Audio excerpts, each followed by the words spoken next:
Josué, capítulo 15, você vai continuar vendo a divisão desta terra prometida. Aqui nós vamos falar sobre a herança de Judá, mas, detalhe, neste capítulo você vai encontrar uma parte que diz assim, olha, Caleb conquista Hebron.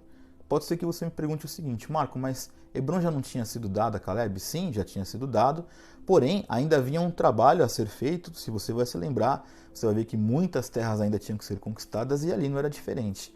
Então Caleb ele era o dono da terra, mas ele tinha que expulsar algumas pessoas que estavam lá ainda. Inclusive nesse texto aqui, você vai encontrar uma passagem que muitas pessoas já falaram, já fizeram campanhas, que não tinha nada a ver com o contexto original, no momento em que Caleb diz o seguinte, olha, quem invadir esta cidade aqui, eu vou dar a minha filha, né, para casar com essa pessoa que me ajudar a invadir especificamente a cidade aqui de Kiriat Sefer, que é um nome, né, um pouco mais complexo. E aí acontece que um homem, né, ajuda então o Caleb a conquistar essa terra e ele dá realmente a filha. Aí tem aquele momento em que a divisão da terra que ele dá para a filha era um campo seco. Aí ela fala para o marido dela, vai lá e fala com meu pai para ele me dar um lugar que tenha fontes. Tem isso na Bíblia. Eu sempre digo para você, esses detalhes eles não podem passar despercebidos, porque você olha para uma situação dessa e fala, isso aqui parece ser uma coisa pequena. A menina está pedindo um lugar que tenha água. Por que será? Porque Deus ele cuida desses detalhes. Isso é muito interessante.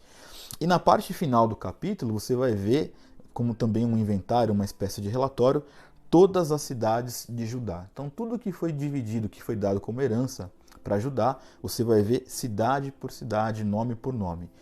Eu ouso dizer que essa organização que Deus tem com o seu povo, ela é praticamente milimétrica.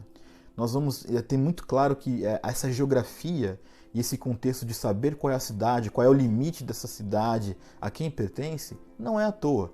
É o fato de que Deus, sim, sempre foi organizado e ele determina inclusive os limites que essas divisões têm que ser dadas para esse povo. Então, é um tipo de cuidado realmente nunca visto antes na história da humanidade, principalmente quando nós falamos de um relacionamento de um povo para com Deus, né? E quando nós olhamos isso tudo é um reflexo daquela aliança, que eu sempre insisto nessa aliança, nesse contexto de Antigo Testamento, a aliança que Deus tinha com esse povo de Israel. Então, aqui que nós vamos refletir e ter com muita clareza. Primeiro, Deus cuida de detalhes, inclusive, desses campos secos que precisam de umas fontes. E é por isso também que está escrito isso, para nos ensinar alguma coisa. Deus coloca quais são as cidades que cada um tem direito, ou seja, para que não houvesse margem de dúvidas. Então Deus ele é muito claro nas coisas que ele coloca, na coisa que ele determina, nas suas instruções, e a Bíblia nos esfrega essa verdade na nossa cara. E isso deveria sim ter um momento de reflexão para nós hoje.